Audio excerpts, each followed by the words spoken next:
Hey guys, welcome back to my channel. I am Becky, and today we're here for a remake of this layout that is in the top left hand corner of your screen. You can see in that original one, I did do a video on it and a video remake on it, I guess you would say. It went up maybe 2 days ago. So this one that I'm making now is a 12 by 12. The original one was an 8.5 by 11. Back when I first started scrapbooking, I did do different sizes a lot of the time. I don't really do that as much now, and I don't know why. 8.5 by 11s are a lot of fun, and in fact, I think I might have to try to throw some of those in here in February. Try to make some of those in February. That was a lot of fun. So I really do think I want to get back to doing a little bit more of that, just to bring in some more fun. So right here, I do have 3 photos. I did trim 2 of them down quite a bit. I did want to kind of keep the collage style that was in the first layout. So I am keeping that aspect. The pictures are much larger though.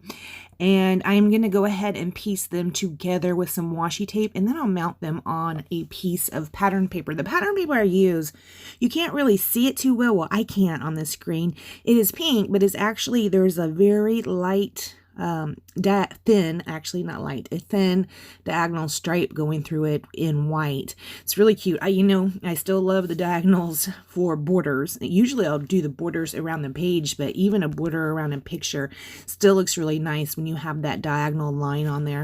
Love that. You can see my setup is a little bit different on this video. I am actually scrapbooking out at the breakfast table. This was one weekend that I was doing an online crop. Those are pretty fun. I don't know if any of you guys have ever tried those. I actually would say if you haven't, try it. It's really a lot of fun. Also, the challenges over to Cherry on Top I really enjoyed too. All right, so I am going to go ahead and just use a piece of white cardstock as my background. And these 2 pieces of papers right here are going to kind of be the base. I will throw in one other paper there as well. This is paper that is from Felicity Jane. I used to subscribe to Felicity Jane, so I do still have quite a bit of papers and embellishments left from back when I used to do that. I've kind of kicked around a little bit in my mind, thinking maybe I might go back to subscribe. I don't know. Why don't you guys tell me down below where you like to subscribe for your kids, if you even do. Maybe you don't. Maybe you just are on a spinning freeze. That's a big trend right now. Or maybe you just build your own kits from when you buy stuff at the store. I don't know. Let me know what you do. I really am thinking about doing that. I haven't really decided yet. Hey guys, check this out. I am pulling out those paper edging scissors. See? Ha! Little scallop pieces. These are like very poor quality. I mean, they're kind of flimsy. I like these. I actually wanted to use a distressor on my page. I couldn't find it. Still haven't found it. My Tim Holtz paper distressor has went MIA. A lot of times when that happens, I will use my scissors just to rough it up. When I went to pull my scissors out, I did see that I had some of these edging scissors. Is that what they're called? I can't remember what they're called. These edging scissors in there. I was like, haven't used one of those for a long time. Let me go ahead and see what I can do with this. So I did use it on this layout. I think this is pretty cool. It does kind of give you a little bit of a distressed edge because, like I said, these scissors that I have, they're not really great quality. So I do have a little bit of roughed up. Like if my point or my intention was to have all the edging to be really nice, and even, I would not use those. It does give a little bit of a distressed look. I love it though. I think it looks really good. So I am going to be using these Felicity Jane alphas. I make this say no patience. Riley, these are photos of Riley, and she's outside over at her house. And for some reason, she's just throwing a big old fit. I don't know what's up. But she really doesn't have any patience. And so that's why I titled this No Patience. I love her cry face. You guys know that. So every time Marissa sends me a cry face photo, I'm going to print it, and I'm going to scrapbook it just because her cry face is so adorable. I am going to put a little journaling card right here. I'm going to use this one. It has half of a circle on it, and it says this. I'm going to go ahead and tuck that right up under there. I haven't done journaling yet, but surely I will. There's this other 3x4 card up on top. You can see that right there. It says Living Right Out Loud.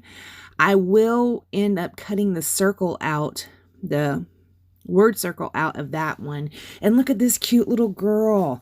I found that from one of the Jen Hadfield chipboard packs.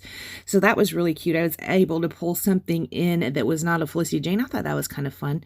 So this Living Right Out Loud is going to go up top. I think it's funny, and that's why I put it up there, because you know her cry is not quiet. I am going to go through this Maggie Holmes sticker book and pull out a few things from here as well. I do pull out 2 of these yellow flowers. I wanted to get a little bit more yellow in here. I have that yellow that is one of the border pieces that I put underneath the title, but I wanted to get a little bit more in that pattern paper with a floral on it. There is some yellow, there's some light yellow, but there's also some dark yellow. So I just thought a little bit more yellow would be pretty good right there. Underneath the this in that semicircle, I went and put a black sticker there. It just says today. Doesn't make sense, this today. Nope, doesn't make sense at all, but I do put that right there. I also added another label. I thought I could stamp the date on it, but I kind of, these label stickers are very thin, and I put it up on foam tape, and there is no way I'm going to be able to stamp the date on that without ruining that label sticker. I might have to just get out a black pen and very carefully write on it. I am also going to be pulling out my handy dandy spiral here that has just a bunch of random bits in. I like to put stuff in there that I have left on my desk after I put a kit up. Maybe I forgot to put something in with it, or maybe I just have a couple things left in that kit. I'll go ahead and stick them down in this spiral notebook right here. Thanks for that idea, Janet. So from here, I did pull out another one of those yellow stickers. A funny story, that yellow sticker is also from one of those Maggie Holmes books. That one I actually had put on cardstock and then stuck it into that spiral. So it's a little bit thicker than the other ones just because I mounted it on something first. I also pulled out one of those little pink bows. Also came out of one of those Maggie Holmes planner sticker books. Here's a clear sticker. It says, "Love you so much." When I put that in that spiral notebook, it was still on the backing. So I taped the backing down onto there. Down there at the bottom, there's just a piece that says awkward and a Pink Fresh Studio embellishment piece. It says no apologies. You can't see it too good. The no apologies is in gray and that banner is in black. You can definitely in real life see that it says no apologies, but I don't know how you're reading it on camera. Up here at the top, I really wanted to put something else. I came across that blah would have been great, but I came across this tag right here. This is actually a Felicity Jane tag, I do believe. So I cut off the bottom part. I'm just going to tuck it in right over there. I try to use the bottom half thinking I can put it somewhere else, but it's not going to make it on there. But I will use that top half. I'm just going to put a little bit of crochet thread through that hole. It's going to take me a minute. I don't know why, but I'm going to put a little bit of crochet thread through that hole. And this, the thread wasn't wanting to lay the way I wanted it to lay. So I am going to be pulling out my art glitter glue and kind of make it bend to my will, right? Do what I want you to do. I'll show you. Put some glue on it. After I do that, I'm going to come across some black brads. Guys, you should have seen this. I was working out in the breakfast room. By the end of this weekend, half of my room was out, spread over the living room, over the kitchen, over the breakfast. It was a mess. I swear to you. It took me, I guess that was 2 weeks ago. Yesterday, I still was picking stuff up from the other room and bringing it back into my craft room. That is how much of a mess I made. I know you're like, why did it take you 2 weeks? You should have just did it and get it done. Well, yeah, I should have, but I didn't. I did use these Karitake watercolors because there was a challenge that we use watercolors. So I did use the Karitake watercolors to make some black splatters. This is pretty cool because on one of them, I apparently dug it into the well of the paint pretty good and got a big splatter. And when I rub my finger over it, it is actually dimensional. It's pretty neat. Even when I rub my finger over it, none of the paint's coming up off on my finger either. So that's pretty cool. All right, guys. Thank you so much for joining me, and I will see you next time. Bye, guys.